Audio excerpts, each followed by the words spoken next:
everyone. We really hope you enjoy this episode. So, if you're watching on YouTube, if you could please like, share, and subscribe to our YouTube channel, or if you're listening on Spotify, you can always follow us there. Every like and share and subscribe can help our channel to be seen by many more Stargate fans. So, we really appreciate it. And then we also have all of our socials listed up on the screen right now if you wish to follow us there. Okay, thank you, and I hope you enjoy. Bye. And to all the Stargate fans out there, we would love to hear from you and chat with you on our show. So if you're interested in doing that, please reach out to us via any of our social media platforms or email. The time has finally come where you have finished season 1 of Universe. Yes. So I thought we can talk about our reaction to the ending, the grand finale of season 1, but also share some of our impressions overall of season 1. Also, maybe what we thought about the final conflict and the end of the season. So maybe I'll just like kind of start by asking you, did you expect that the major conflict is going to be the Lucian Alliance? Not at all. No. Like that was a surprise to me.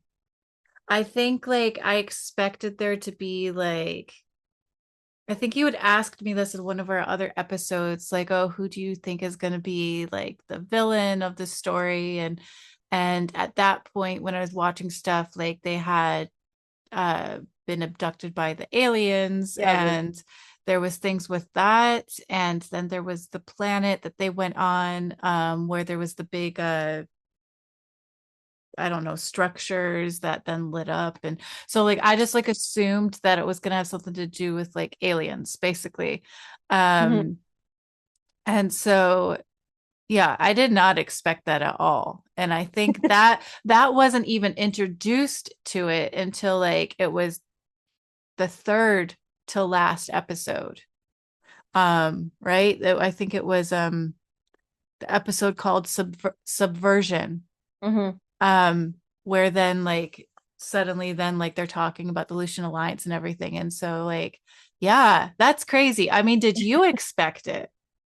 I mean, it's funny because I'm not sure that I had an expectation going into the final episode itself. I would say maybe my expectations changed and shifted over the season, because Okay. in the beginning of the season, I maybe would have thought it would be an alien or something they encounter, right? Because, you don't know what's out there. And then they did have this sort of circumstance with these weird aliens they met, Yep. that kind of, but then at the same time, I feel like that kind of already had its moment in the season. So I think when I was going into the finale, I kind of thought that either would introduce something completely new, or that it would be something involving the ship that was Yeah. maybe, like maybe something big happens, like they can get home, but then it doesn't work. So I don't think I technically expected the Lucian Alliance per se. Um, but then when I look back, it's like it actually makes sense, because the Lucian Alliance was kind of responsible for the beginning. So they were in the beginning of the season. So then it kind Oh, of, right, because of the whole circumstance of the attack and how they ended up anyways leaving the base they were on. So then it made me think, okay, it makes logical sense that they would tie the beginning and the end together. So then yeah. it made sense. But I honestly, like, I didn't expect it. Hmm. I was maybe a little bit disappointed in that regard. I mean, I think that it turned out to be a fine episode. Everything turned out to be fine. It didn't bother me in the end, but I think I kind of was hoping to like meet or experience something new, like that we hadn't come Right. across, or like be introduced to something new, like, some new problem with the ship or some new enemy. So it was like, in that sense, that aspect was a little bit disappointing, but I think in the end it made for like a really cool kind of ending Yeah, episode. because if you can remind me with the Lucian Alliance, when are we first introduced to them? Where did they come from? I can't remember. Like It was season, I'm really bad with this, but it was either season 9 or 10 of of I can't remember SG1. which Okay. exact episode, but yeah, because So that wasn't It might have Atlantis been then. It wasn't no, Atlantis. no. It was an SG1 because remember already you have like Mitchell dealing with the Lucian Alliance, and there's some episodes. Then it might have been earlier. I mean, I would think now I have to really go watch SG1 and see, but it was definitely like it was in the after Daniel comes back. We learn of and meet the Lucian Alliance, and Oh, they kind okay. of become another player in this sort of post ascended Daniel field. Okay. Gosh, I'll be glad when I kind of get to that point again, with my rewatch with my daughter, because I feel like there's just like when the rewatches are close to each other, like, you know, for example, like with this last time when we first started the podcast, I hadn't watched any of this in over what, 10, 15 Yeah, a long years, time. longer than that. Um, and so, you know, everything's like hazy and you like have like little things you remember, things that stand out, overall concepts of things, but you don't, like, for me, like I don't like really remember it, um specifics very well all the time. And so like now kind of going back to like a rewatch where I'm watching like SG1 with my daughter, like I notice like it's actually helps like little things kind of stick in my mind more. So Yeah. it's weird because like the reason I was asking about the Lucian Alliance is I couldn't remember where we were introduced to them and fully like who they were. And um when the like for some reason I was thinking it was Atlantis, and I think I was getting confused with the people, what are they called? Was it was Koya, or however you say his name? Kolya? Kolya? Yeah. Kolya. Yeah. What is he from? He's from the Janai. Janai. Okay. I think I was in my mind, I was confusing the two. And so, Mhm. so yeah, so but I don't know, like I actually like that they're using something from that was initially introduced, like you says, now that you told me that SG1.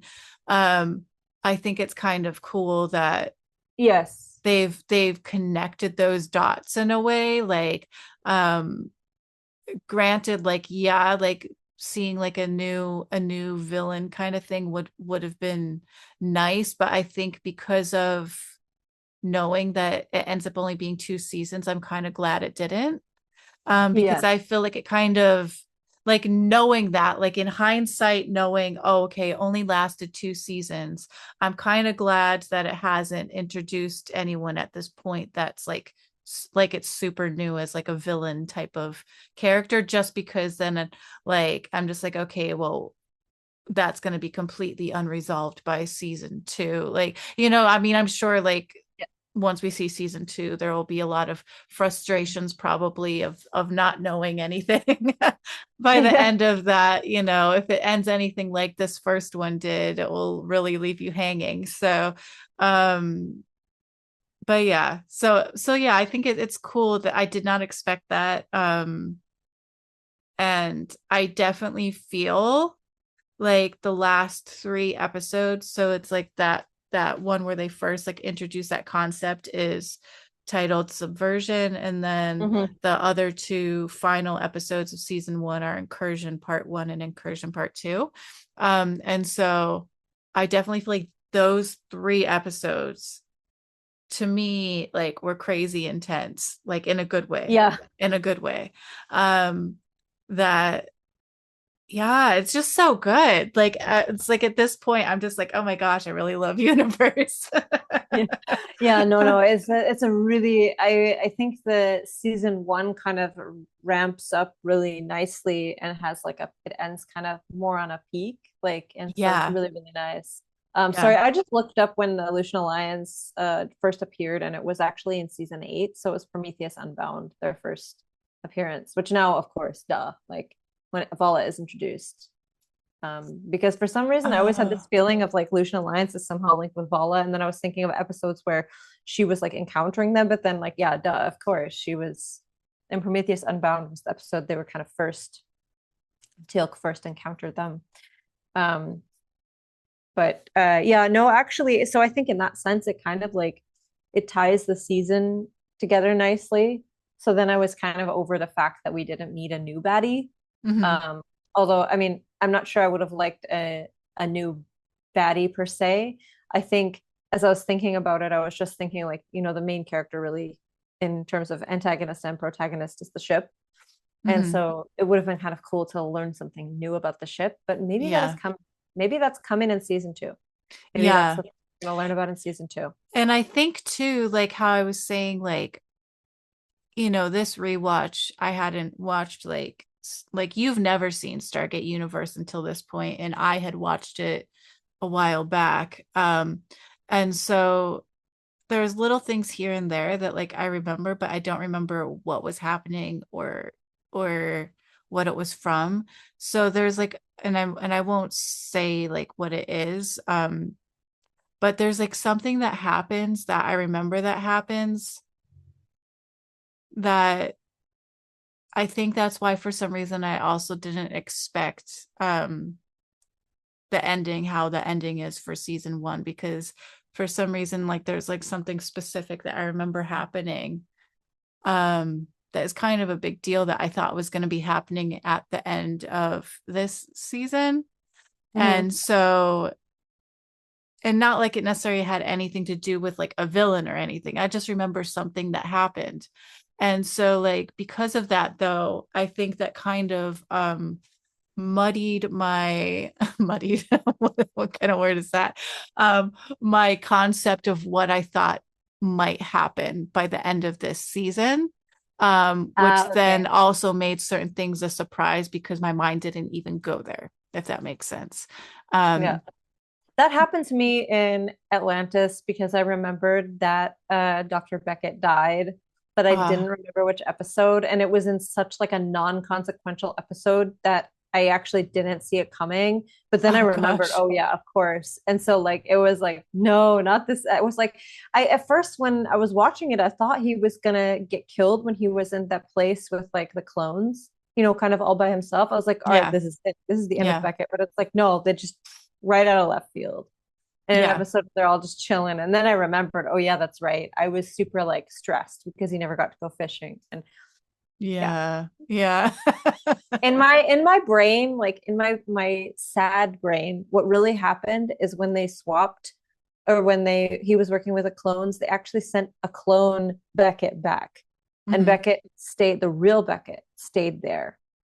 And actually maybe even the second clone is still a clone Beckett and the real Beckett is still out there.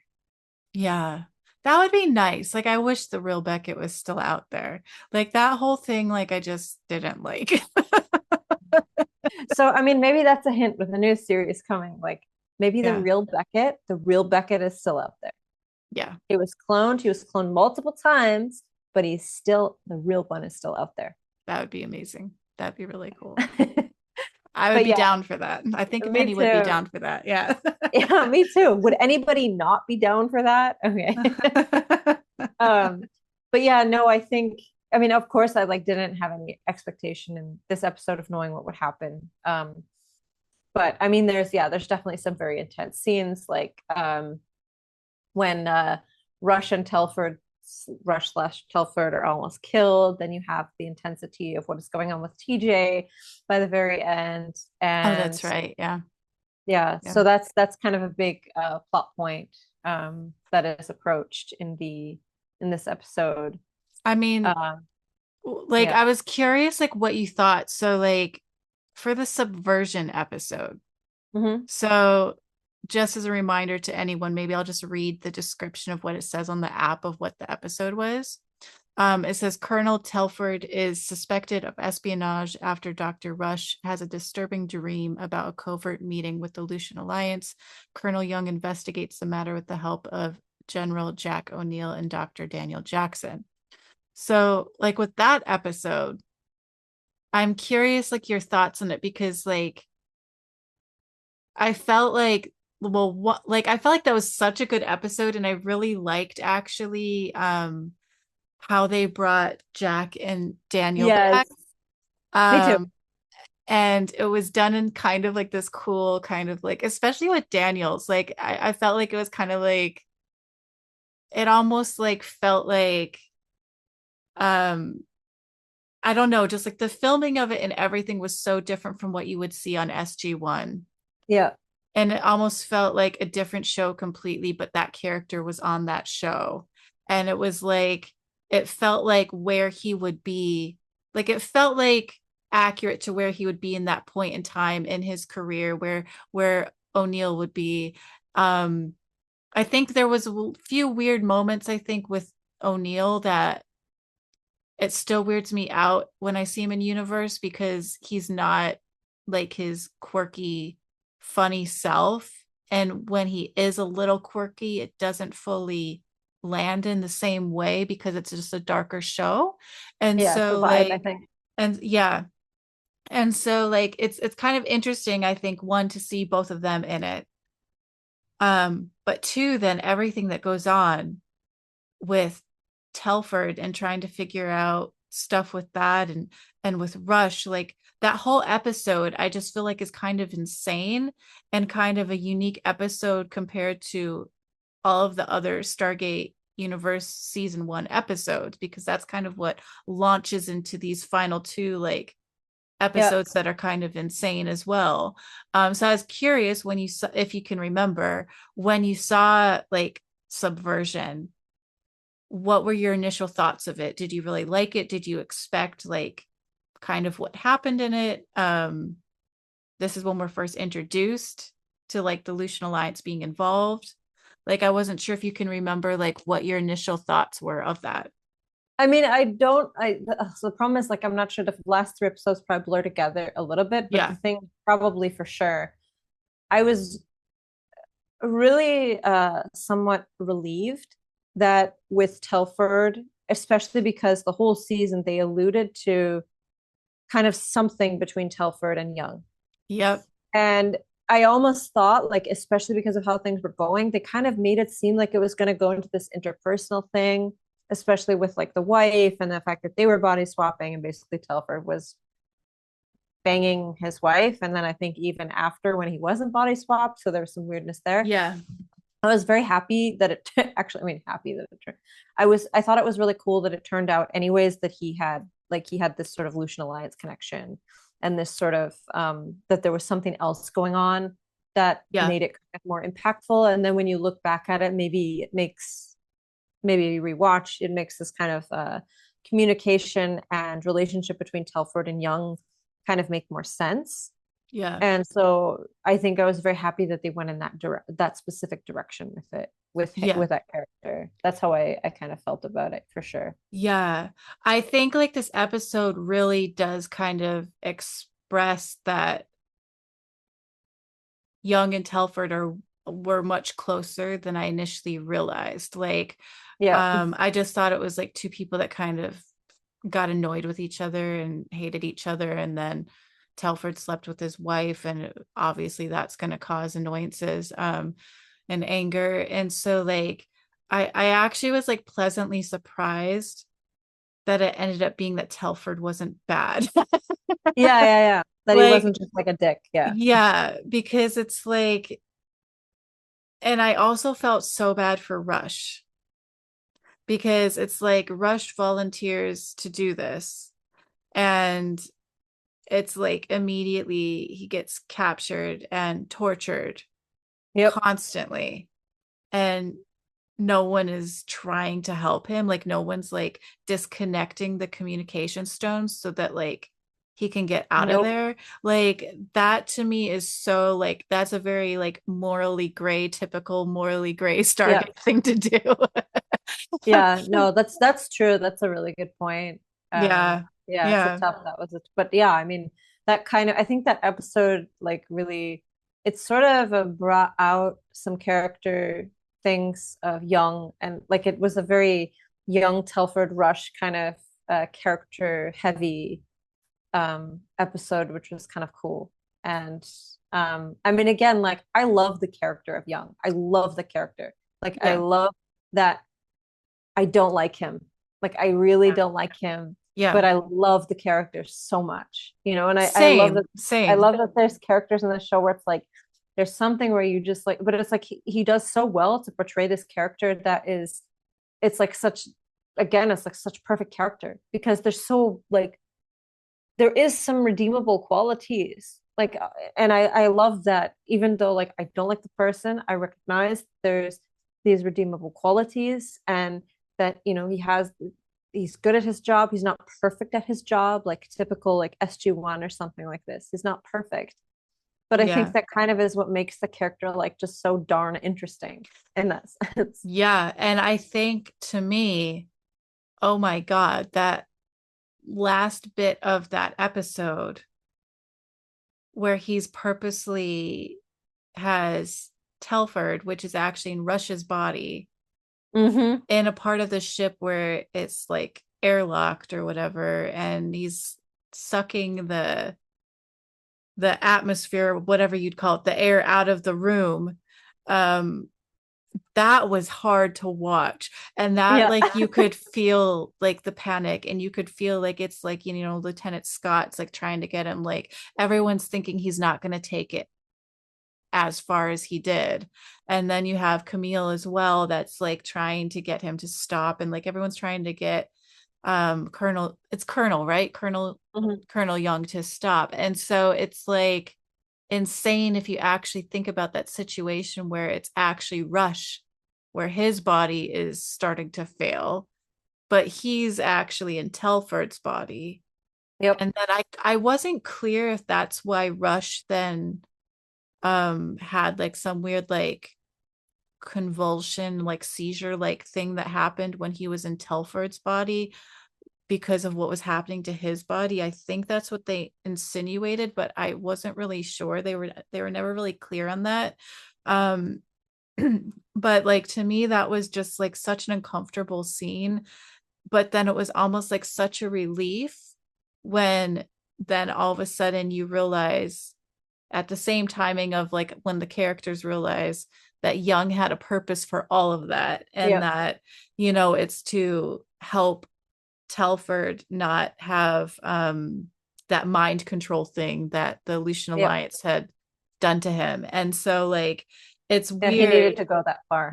Yeah. Yeah, it's weird because it's like all in that one moment you realize Young and Telford's relationship is more than I initially thought. Like I didn't realize like he actually really cared for him all that much, where I feel like this shows that he did as like a friend really care for him. So he was in a sense doing that to help him. You realize that Telford was under mind control, so he's not Mm-hmm. as much of an ass as you initially thought. Um you realize all these things all at once within just that one scene, I think. So I thought that was like Yeah, really that was really cool. well done. Yeah. Yeah, really well done and like really crazy intense. Um, and then everything with this episode and then leading into the part one and part two is just like there's always just so much intensity that's going through all of it to just kind of Yeah. keep you wanting to keep watching to see what's happening. And even at the final episode, it's like you don't get really any answers because everyone's just kind of running for their lives. So, you know, Yeah. No, what I mean, um, it ends on even a worse cliffhanger by the end of the season finale. You're like, yeah, oh shit, it's like the worst situation ever. I mean, yeah. the only part, like I love every part of the finale, except how dirty they do Eli. I feel like they really do Eli dirty. Like I can't stand his relationship with Chloe. I hate it. Like I hate that they kind of make it like he is really like bummed about being friend zoned, and like that's the only thing I don't like. I know it's 2009. This is exactly like but if this is made in 2025, no geeky guy should ever be friend zoned or like be like that over some girl. Like this is just not. Eli Yeah, is better than that. Eli is way better than that. I'm determined. He's like way better than that. He would not be yeah, like that. yeah, yeah. I That's mean, the only part.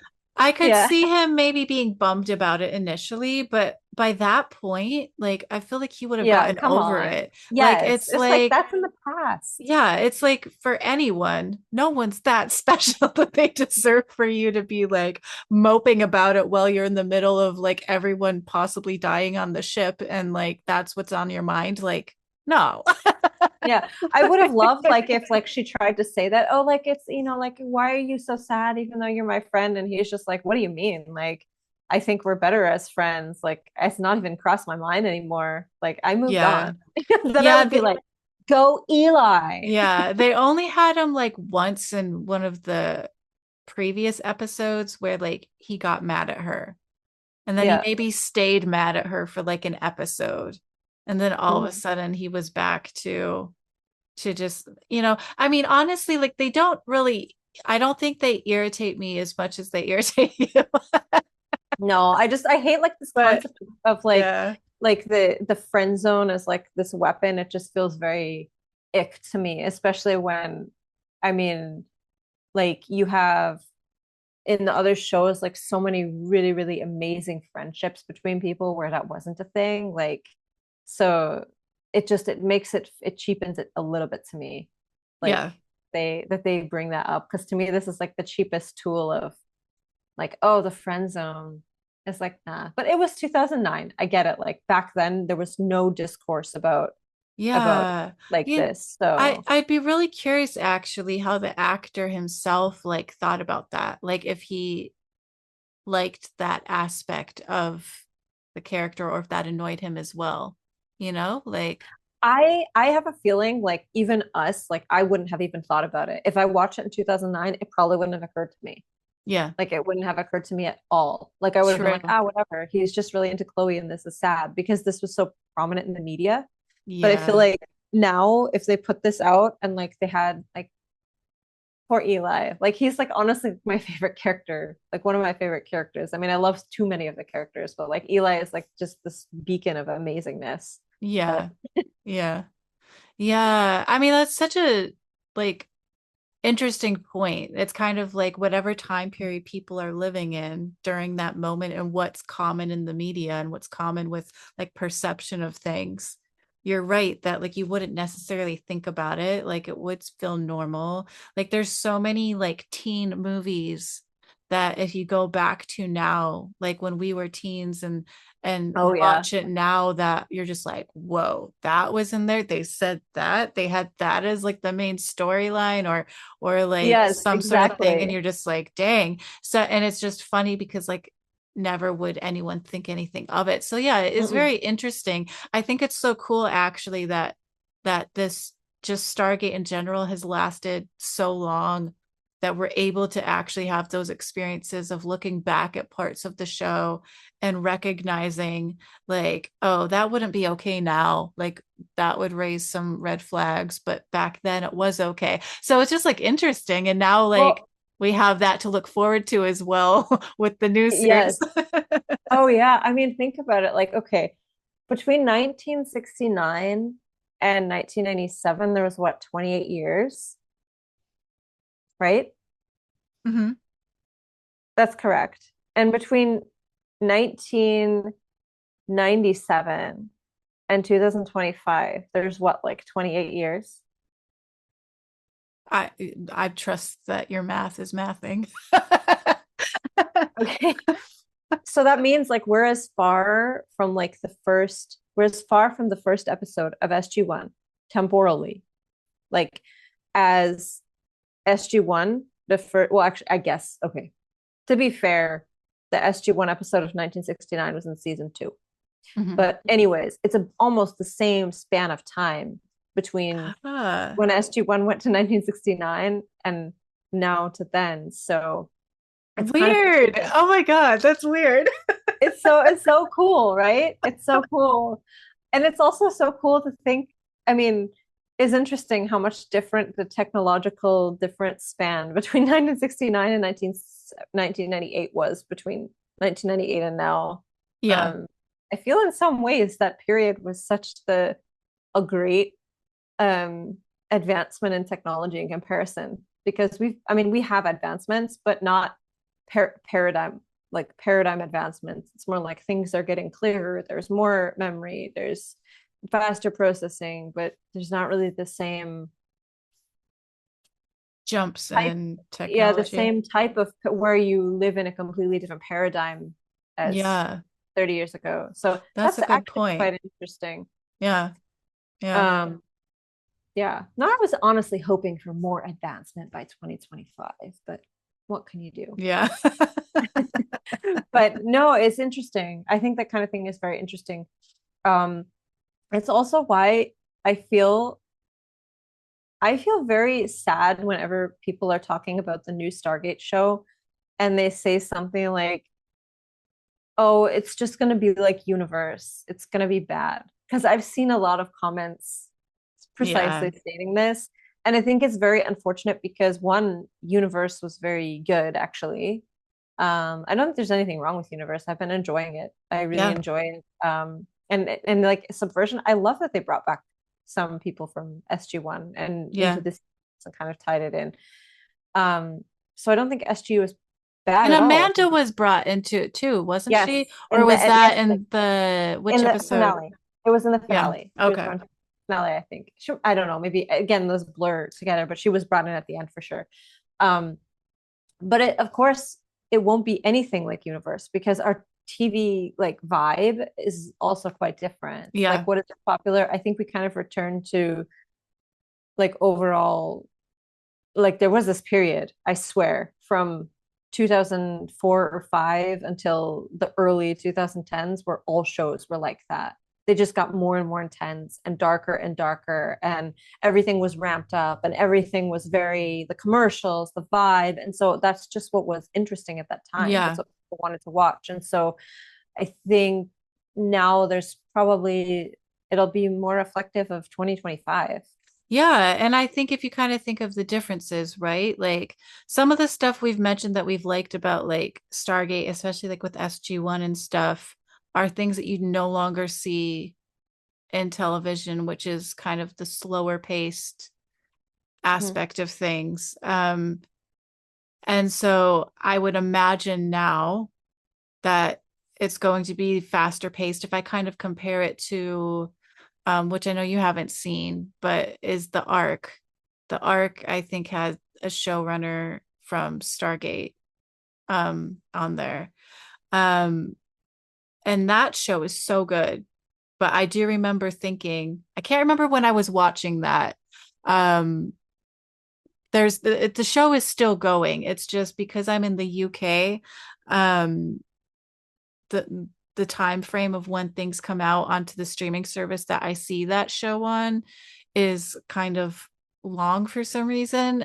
So like the new season I haven't seen yet of it. I think they had like 2 or 3 seasons of the arc. I think it's on its third season, and I haven't seen that yet because it's not available yet on the streaming platform I use. But what was I You have getting a at? VPN.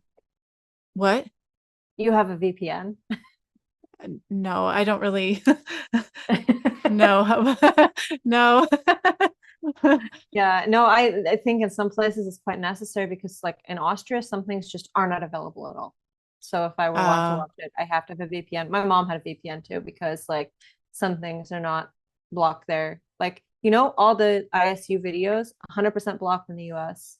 So you oh, need a really? VPN to watch them. So everybody just watches with VPN. I mean, I think now in 2025, we need to move past this kind of everything needs to be available For like context, worldwide. ISU is International Skating Yeah, Union yeah. thing. Anyways, Yeah. it's just some like videos. Basically, some videos are not available. They're geo blocked, and Yeah. so I Yeah. mean, and Yeah. what Yeah. can you do? But like, anyways, like what I was saying about like the arc is that like that show, like I remember watching that close to I think the time when we were watching SG1 maybe Mhm. Atlantis, and I was like telling you about it and how it's like really good and how like there's funny like Stargate references in it and things like that, and that the main difference I noticed with that show compared to like sci-fi shows from the past is that it is like so intense and fast paced like all the time, like there's always something happening, Yeah, and like um I like that, but then I also like the slow paced nature of how initially SG1 was as well. So it'll be interesting to see with this new series, like if what they choose to do, because like you said, they'll probably follow the patterns of what is common within 2025 and things like that. Or well, by the time it comes out, it'll be like 2027. But it'll be interesting. I have a feeling it'll probably definitely be more fast paced, like how a lot of the shows are now. So in that sense, maybe it is similar to, well, I don't know, is Universe fast paced? no, actually, Universe is very, very slow paced. When you would think about it, it's Yeah. even more slow paced than SG1. Is There's it? actually less going on. It's just they're using very carefully crafted suspense.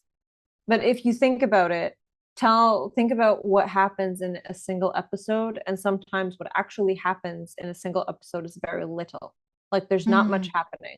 There's not much visual change. They're in the same environment. It's a small cast. Ah, yeah. So they're actually really using a small cast, a small set, a small plot, but carefully crafting how they structure time, interactions, and suspense to keep the intensity high. So maybe what I'm thinking of as fast pace is actually an illusion, because it could be that fast pace to me is a lot of action going on and things happening in that sense, but the actual storyline is still being drawn out. I would have to go back and watch the arc now and see like if I See, like, still is it feel like, really is it, fast paced or is it yeah, just yeah, suspenseful?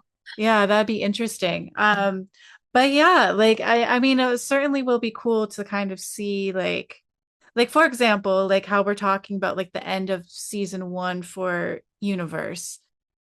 Those last three episodes to me, I guess action wise, made me feel like it was fast paced in that sense. Like there was a lot going Yeah, on, yeah, yeah. um, and a lot of intense things going on all the way through to the very, very end. And then the end of season one, you're left hanging, like wondering what's going to happen. Like nothing's resolved whatsoever. I could imagine that being similar to how the new Yeah. series vibe would maybe feel. So in that sense, maybe it would be like Universe in that sense. But I really like, I think, I don't know, I really trust that it could even be a whole new experience, right? Like something Yeah. completely new that gives its own vibe. Um, so it will be cool. Yeah.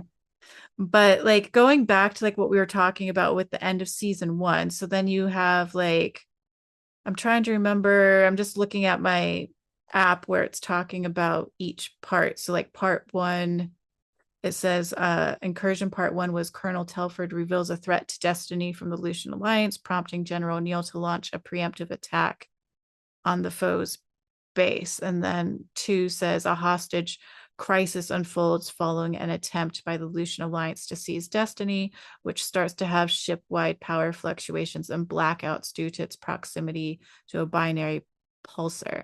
So it's kind of like the second half is all about the hostage situation, Mm-hmm. because it's all blurring in my mind and I just saw it. So I can only imagine it's blurred in yours because you've seen more than me. So it's like the first half is just kind of like dealing with that, because they don't have the, sorry, I'm just rereading. Yeah, preemptive attack reveals a threat to Destiny. So that's when the threat is revealed. And then the second one is where they actually reach the ship through the Yep. Stargate and like take hostages and stuff.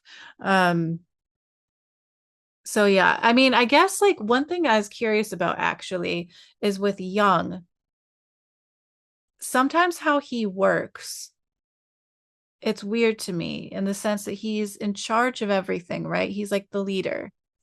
And a lot of times, like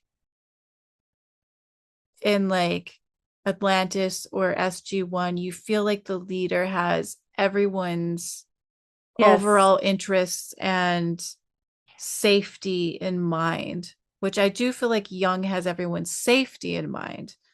But I feel like everything else beyond that is super personal to him. And he makes decisions not for the greater good of everyone else, but for the Yeah. greater good of himself Mm-hmm. and those relationships that are important to him. So it's like he will order something solely because TJ is pregnant with his child, right? Like he Yep. might like choose that as an option because she's pregnant with his child, so he's going to do something that really has nothing to do with anyone else.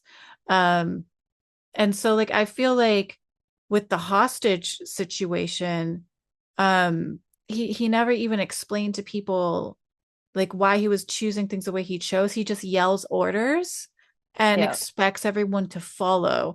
And that to me is a big difference with how other people in charge would be in the other shows. Yeah, no, I agree. Yeah. Yeah. And so I find that kind of interesting, and I'm curious how that's gonna continue to go. Like, I'm curious if it's just always gonna be like that, or if that character is gonna grow and change to maybe not be quite as selfish. Yeah. I mean, um, it's so yeah. interesting, right? And that's one of the coolest things like about that character specifically is you're completely correct. Every other leader had this sort of greater picture. There was nothing emotion. I mean, occasionally, but for the most part, they really kept it outside of the emotional level and made decisions based on the strategic and logical level. Mhm. And I think you're correct, young a lot of times. And I mean, I guess it's also this different situation. I mean, Yeah. maybe when I know Atlantis, okay, they were isolated and they were far out, but they weren't isolated, I think, in the same way. Like Yeah. this is like you're isolated and you're trapped. Yeah. And you have a very little control of your situation. And I think then it becomes this breakdown of existing structures and existing everything that exists, basically. And then at the same time, I think it's difficult because while he's there in charge, there's also Camille there. And then there's also Rush, who, I mean, if you really think about it in a way, Rush is really the one in charge of everybody because he knows the Yeah. most, right? So Yeah. it puts this very strange chain of command where he technically should be in charge, but he's actually kind of not fully. And I mean, obviously, this is when there's things like the incursions with the civilians against the militaries and blah, blah, blah. I mean, so I think it gives it a really interesting situation and circumstance. And I wonder then if him, like, if you think about yourself in the situation, if the existing, like, logically established structures around you started to not make sense, maybe you would start to make decisions that were more personally focused and focused Mhm. on your own concerns. So I wonder if I mean, how much of that is a character trait and how much of that is a result. But then again, if you look Yeah. at his marriage, it's like, okay, well, maybe that is more closer to like his character trait, or maybe it is his character trait that was kind of brought out by the situation. That is kind of interesting, right? Yeah, and it's kind of funny how you bring up that usually the emotions are left out of it for the most part. And it's funny because weirdly enough, I would never think of Colonel Young as being emotional, but then when you brought it up that that's actually what's kind of ruling his thinking pattern and how he chooses to lead things. Dang, you're right. Like he's fully led by emotion. And I never Yeah. realized that because to me, he's always so like serious and angry looking. And so in my mind, like for some reason, I think of that as a lack of emotion. But you're right, that's still an emotion. And he's still basing everything off of that. So that's interesting that you brought that up because I didn't think of it in that way until you brought it up. Um, and in fact, like the one I guess that probably maybe tries to run things by least emotion would maybe be Rush. Um, because like he's always very like with the hostage, was it the hostage situation that he kept like acting like, well, of course people are gonna die. Like that's just like what's gonna happen. And he was like trying to get like Young to do like specific things because he felt that that was for the greater good of the ship and them staying in it and everything being okay versus, it being completely taken over. And then Young, kind of did everything based off of how you said, like emotion and insisting that he was going to save everyone. But of course, then it doesn't save everyone. Although, I mean, I do agree with Young in the sense of kind of how he handled things Mm-hmm. because um there was a lot of hostages and um TJ was there and all these other people and technically I think by the end of the season 1 thing, I mean we don't know what's going to happen at that point. They make it seem like everyone's going to die. Clearly there's a season 2, so that's not going to happen. Um, but like they have at that point I think 1 or 2 people that are unknown characters really that are part of the crew Yeah. that die. One thing I did think was weird is when it shows the people on the ship becoming hostages, all of a sudden, and I know that this logically makes sense, there's more people on the ship than what we see.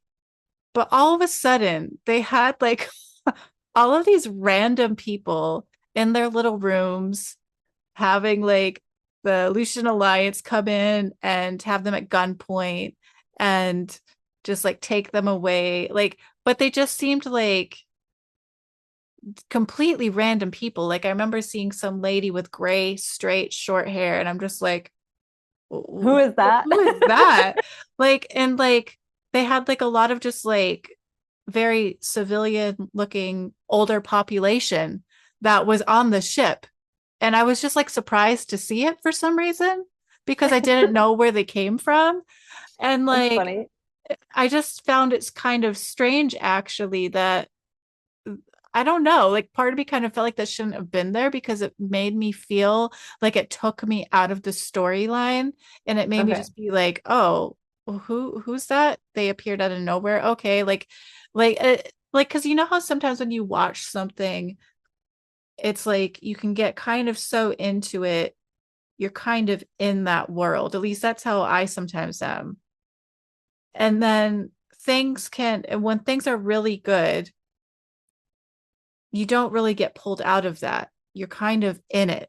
And then it's like by the end, you're like, oh my God, wow, like that was good, or that just happened. Like, what the heck? And you kind of reflect on it afterwards. But sometimes in shows, which is common, I think, there's little things here and there that will make you like zone out of it for a second. And that was one of them in that case. Like, I was just like, who are those people? That doesn't feel real. It just feels like a bunch of extras suddenly got plopped on the show. And it just weirded me out. Like, who are those guys? It's no, I'm the worst because I remember like I have a hard time with faces. And so to me, to not recognize someone on a show is so common that I'll just be like, oh, they must have been somewhere else and I just forgot. Oh, okay. That's Like you have interesting. no idea. This is why I never finished Game of Thrones and why I actually I think at the point when like Greyjoy was getting tortured, I didn't understand why they were torturing so bad because I didn't really remember what like I think I Yeah. couldn't tell anybody apart. I didn't know what's going on. So like it's kind of like I have no clue. So, it's one of those things where I just like probably saw them and hadn't seen them before, but didn't think much of it. Mhm. But I can totally see what you mean that sometimes, like, if people are added unnecessarily, it kind of creates this weird circumstance where then you go, wait a second, what's that? Yeah, especially when it's such a character-driven show. Yeah. And the relationships between those characters are it's like everything's about that. Yeah. Um, And in yeah. universe specifically, the set is so limiting that you probably have this idea that you've seen everybody before that Yeah. is Yeah. Yeah, so yeah. because rarely do they have, if at least I never noticed, at least I could be wrong on this, but I feel like they rarely have it where they have like a bunch of extras in the background. So Yeah. it's kind of like the illusion of it being like this small group Very of small. people that are on this massive ship. And then the main people that you see with like, you expect there to be like extra military and some extra civilians and things like that. But like, I guess I just didn't realize, stupidly maybe didn't realize just like how many more people there would be on there. And so yeah, it totally like caught me off guard when they had that scene of showing everyone being taken hostage, because even after that point then you don't see them again. So it Mm-mm. isn't like they're in that room being held hostage that you see them in the background, which to me doesn't make sense. Like I feel like they should have had them in the background like sitting there as hostages. um and so like, yeah, it just throws me off. But yeah, with the whole scene of like the hostages, so it's like you have the hostages that are all in that room, right, with TJ. Mhm. Um Rush got away and then he's with Colonel Young and who else was there? Lieutenant Scott and all of them. And then no one knows. Like, what do you think about yeah, what do you think about that? No one knew about that extra part of the ship, right? Or was it Oh that yeah. or was it that they knew about it but hadn't explored it yet? And so that's where Eli and Chloe by Yeah. accident go, and she's meanwhile shot and he's Yeah. trying to help her. Um and so and then there's meanwhile no like how did he describe it? It doesn't have like reusable air. It's just kind of like whatever air is there is what they have, so it gets used up Yeah. or something like that. Yeah. So they have to keep moving. um and then at some point you have Lieutenant Scott and Greer outside of the ship and like trying, I can't remember what they were doing there. I think, oh, wasn't there some sort of like weird thing happening, like was it with a sun or planetary thing, something weird that was happening that would cause the whole ship. There was like the blackout power outage things that at first they thought was the other side like messing with them. Like the Lucian Alliance thought that it was like Young doing something to the ship intentionally, but it wasn't. And then there was Mhm. that weird thing that dripped down from one of the shields Mhm. onto one of the Lucian Alliance members that like they just completely like disintegrated. And then so there's at this point with the second half, there's all these weird things happening with the ship. And then I think they looked into it and realized, I can't remember what it was that is happening, but that's why they go out into the outside of the ship to fix something to try and help it. So they basically don't all die, I think is Yes. what's happening. And they were supposed to have given up control of, what is it called? Comms or what? I don't know what it's called. The control of like the main system of the ship to the Lucian Alliance, but then they also have partial control Mhm. unknowingly to them. Um, and then yeah, by the end it's kind of like all hell keeps breaking loose because none of them trust each other. Yes. um and then it reaches a point where they blame, is it because of the guy that dies, they think that Young did that, right? I I think, I thought so, but yeah, I they think, think they blame them for that. Yeah, yeah, I for sure. think they think that they did that. So then that's why then all hell breaks loose, and then they make it that the two that are outside of the ship can't get in because Hmm. then they take everyone away. And so then basically the ending of that is just kind of like a crazy scene of Eli running to try and go help the other two that are outside the ship because Rush has communicated with him Hmm. to go to a different part of the ship to open something to help them get in, which I'm assuming happens, because it's Lieutenant Scott and Greer, and I'm pretty sure they're in the next season. Um, I won't tell you. so I'm pretty sure that happens. You have Chloe that's basically passed out because she's losing blood. You have um, Young and everyone else that basically are taken into a room to be executed, or so it appears. And then you have TJ that I think she also by accident got shot or something because it just shows her laying there. So I assume, and I know you've already seen it, so don't say anything to this comment, but I assume by the next episode, we get some sort of idea of what's happening to who, and people are being rushed to get helped and different things are happening. So I assume TJ will be okay because I'm pretty sure again, like that she continues onward. Now, if her baby's okay or not, I don't think her baby will be okay. I've always felt like they'll just have her baby, just like something's going to happen. Probably because then in like real life, she's at some point going to need to go have that baby and briefly be gone. That like maybe they'll have it that her baby dies in the show and then something happens where for whatever reason they don't show her partway through in the episode because she has to leave at some point.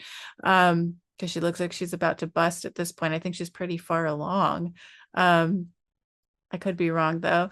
But anyways, yeah, so that's kind of where it ends on season 1. Now, when you were watching it, do you remember um did you immediately go into watching the first episode of season 2, or did you kind of have a little bit of a break? I think it was a day or two later. So not like Okay. immediately, but like around the same time. So Okay. I didn't pause it for very long, no. No, I think Okay. I was able to watch it like a day later or something, 2 days later or something Yeah. And like, what are your thoughts of like how that ended? Like to me, like just from a visual standpoint, like camera angles and coloring of this, I know it's not necessarily with the storyline, but also including the story. I just thought it was really cool. Like I Yeah, no, it really, was a very cool ending. Yeah, for yeah. sure.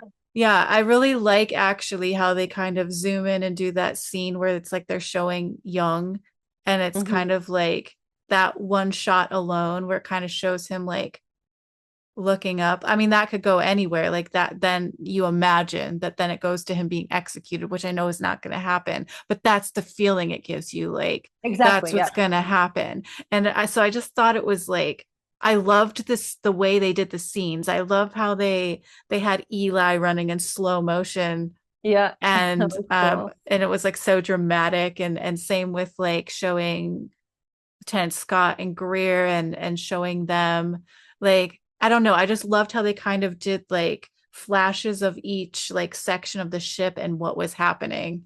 Um and like it just builds that anticipation of oh my god, what is going to happen, what is going to happen. So like I'm really excited to see season 2. I'll probably maybe watch an episode later today.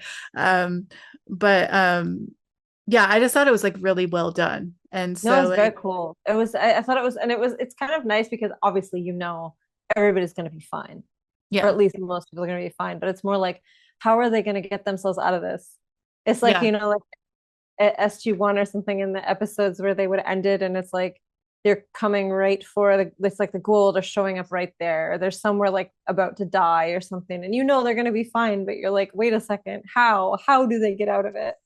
exactly. And I Yeah. think too, what's interesting if you kind of compare the two, because like they are such different vibes, with Universe and SG1. If you think about that, like the season like cliffhanger of an episode for SG1 versus SGU, like it's really interesting because I feel like SGU really represents the real world feeling of how it would actually go down. Like the intensity and severity of what is actually going down is shown in Stargate Universe. Hmm. SG1 has a family friendly approach to what is going down Yeah. kind of vibe. Yeah, true, true, Like it's true. kind of like it which I love too. Like I love both. Um and I would still say like my favorites of Stargate in general was like SG1 and Atlantis, but Universe is like its whole, I think like I can't even really compare fully Universe because it's just such a different vibe. But if I am comparing, like I find that kind of interesting how it's kind of like real world versus like Yeah, that is interesting. theatrical Yep. version. Yeah, it's true. It's true. It is true. It's very true because like in SG1 Atlantis, you do get this vibe that it isn't real and that it's supposed to not be real and it's supposed to be, yeah. And even with the acting styles too, like, do you notice how, like, especially I think early on SG1, it Yeah. would sometimes make me giggle, like when they'd have like, bless you, when they would have like guests on that were like, the main person of a new world that they were Yep. visiting, and the way they would speak and act Yes, that's the would word. be very like very theatrical, like in terms Yep. of like I could imagine someone acting the same way on stage because sometimes those acting styles are quite different, right? And of course, like I don't claim to know really much if at all about that, but like but that just as a viewer, that's how I kind of notice it, like compared to like the acting styles are quite interesting, and especially like SG1 in the beginning, some of it has a very, very specific vibe of how people act out their characters that feels kind of almost like a children's show in a sense, like how certain things are expressed. And then you have like SGU where it's like definitely a vibe of more like real life, more like, I guess, would that be what they would call like method acting, maybe? I don't know. I would almost call it more like understated or like realism, Yeah, immersion. yeah, Yeah, I think I mean method acting could go either way. It could be super true, true. theatrical, or it could be it's more like your approach to learning the character. But it's interesting because if you go by video games, around that time period, video games were also focused much on realism in the Oh, graphic, realism in the sound, realism in the immersion. And if we follow this trajectory, whereas like yeah, video games in 1997 were like super cartoony and bright, you're everything. right. Yeah. But if you follow this trajectory to go, okay, well, what does that mean that Stargate will be in 2025? The difference is that it's actually 2027. Yeah. yeah, whatever. I mean, like let's say now. I mean, I don't know the release date. Maybe they said it in some video, but I'm just like today. Like let's say what it would be like today. It would be probably because I don't know, maybe it would change by 2027. Maybe video games won't be like that anymore. But Right. we have like pluralism in video games where there What, is sorry, what does that mean? like there's this sector of people that like the sector of video games where it's extremely hyper realistic.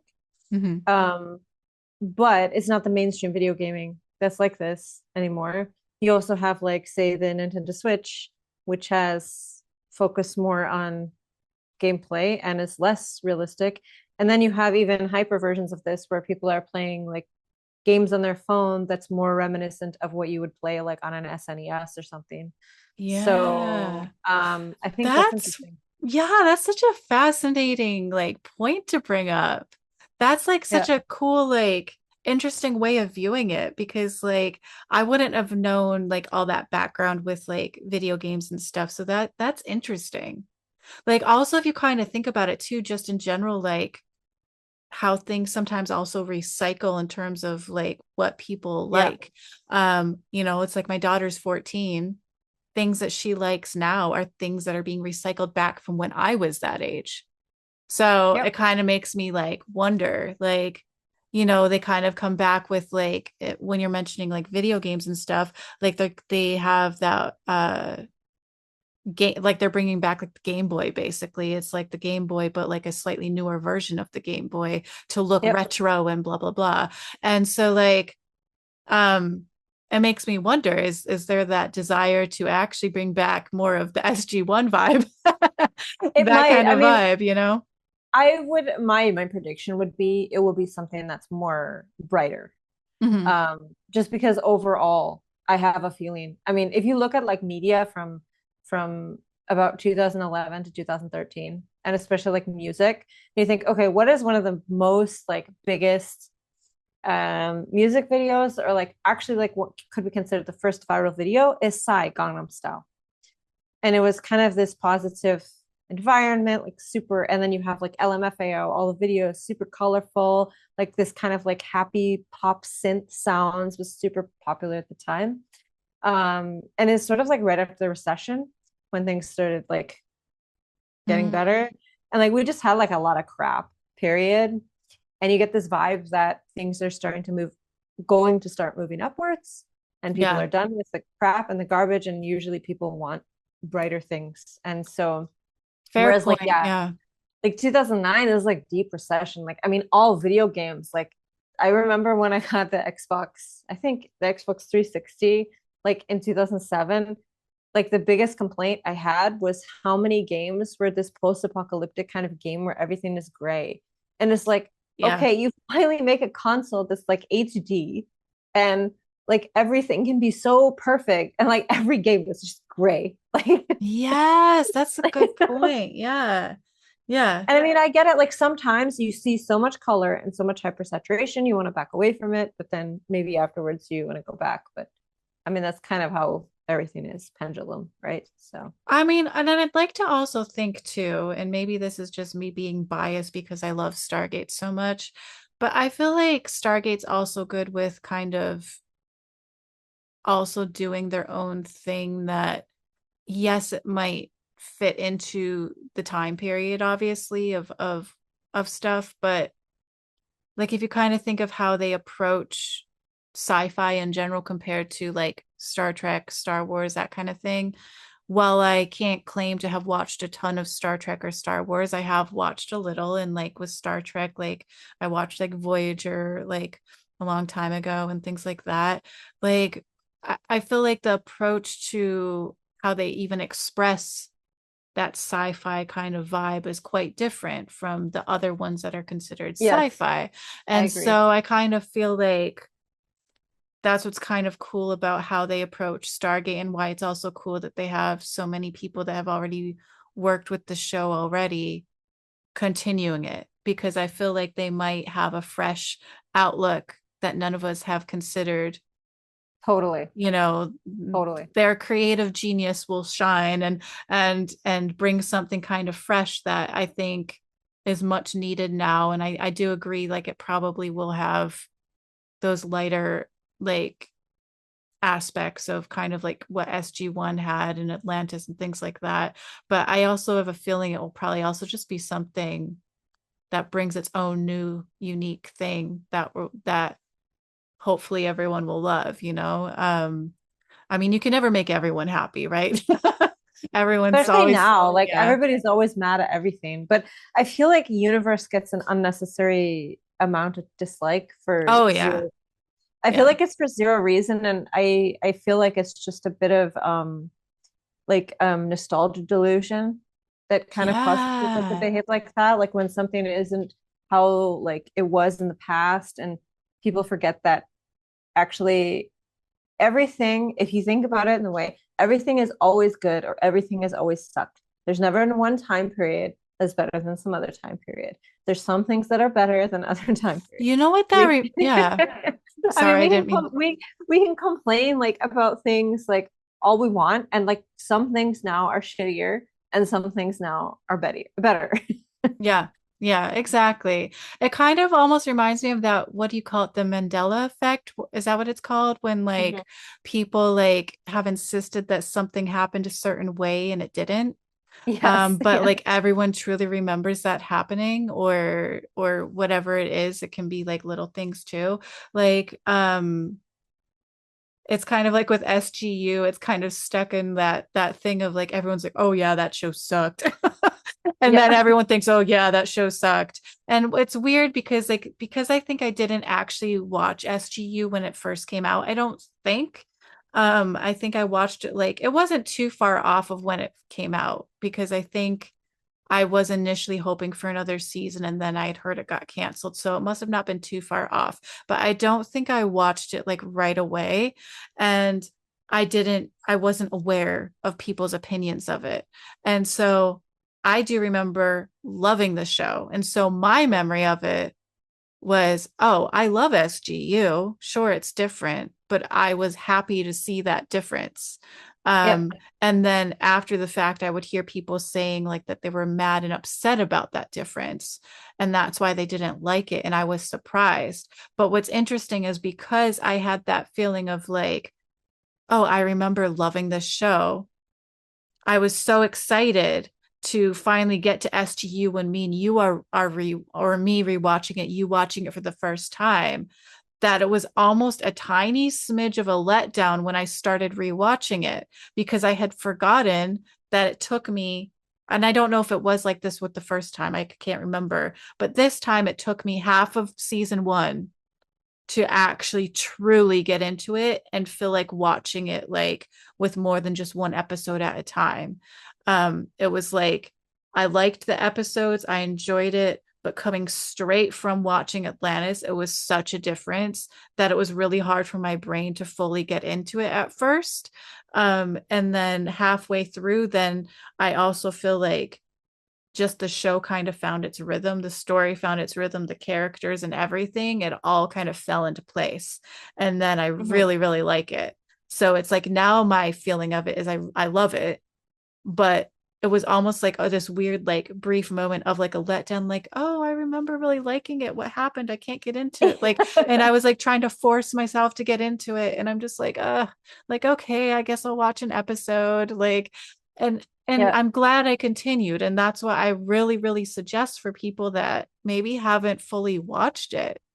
Like, Yeah. so many people will say, oh, I hated it. I didn't like that they had like this sex scene, and I didn't like that they had this, and blah, blah, blah. But I would suggest, like, if you have the time and the desire to do so, just keep watching it. Because I really think that those that says that they really didn't like it in the beginning might change their mind. Like if they get all the way Yep. through the season. Yeah. Oh no, Um, totally. yeah. I think that's completely true. But this whole thing has made me think of another. It is an interesting question to pose to the audience. Okay. Okay, just a fun experiment because of sort of like this idea of nostalgia delusion and people misremembering things. With how social media is now, actually, we collectively remember things wrong horribly. Like people have a completely wrong idea of things that happened 6 months ago sometimes. And there's this great example in figure skating, like in the figure skating community. One of the greatest, like everybody that is in figure skating community knows about this. Okay, and I will say it, and it's really funny, and it is about the backflip.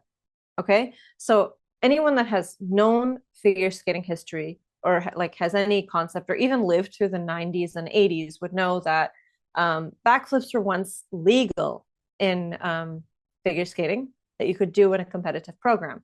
And after some skater, I think an American, I cannot remember the name, it was way before my time, in the 70s, did a backflip, they were banned. So they were already banned.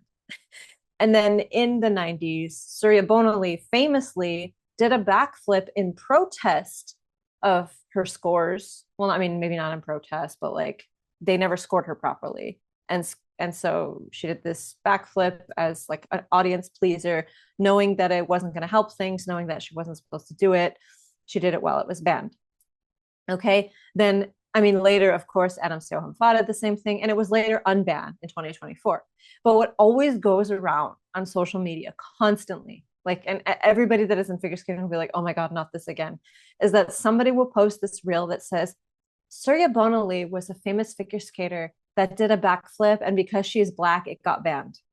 And that's exactly what is perpetuated. And Wow. yes, judges were racist against her because figure skating is like very racist kind of thing. And so, I mean, at that time, it was very, very racist. It was also bodyist and other things. So if you didn't have a certain look and it was this subjectively viewed thing, you were scored a specific way.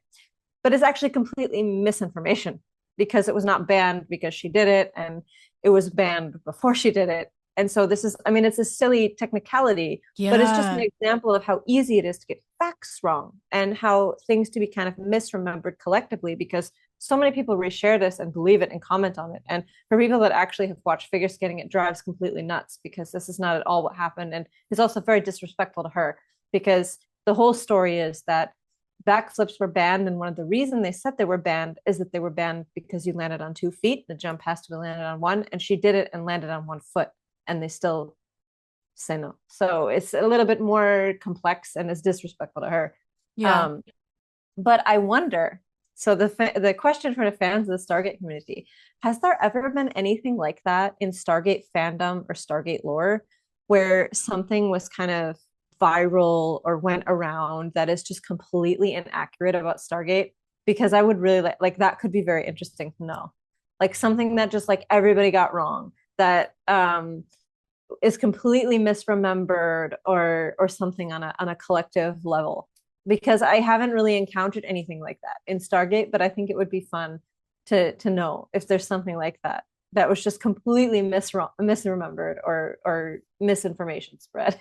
Yeah. Oh my gosh. I wonder if there is. I really hope if someone knows, like, please answer because, like, Yeah, I that would hope be amazing somebody to know.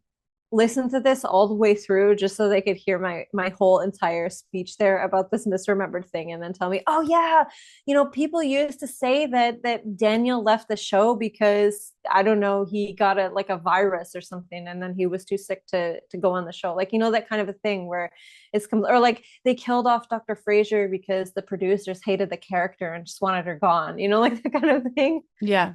Yeah. I'm curious. Tell me, especially because it's in the 90s and early 2000s, and internet back then was wild. So I wouldn't be surprised.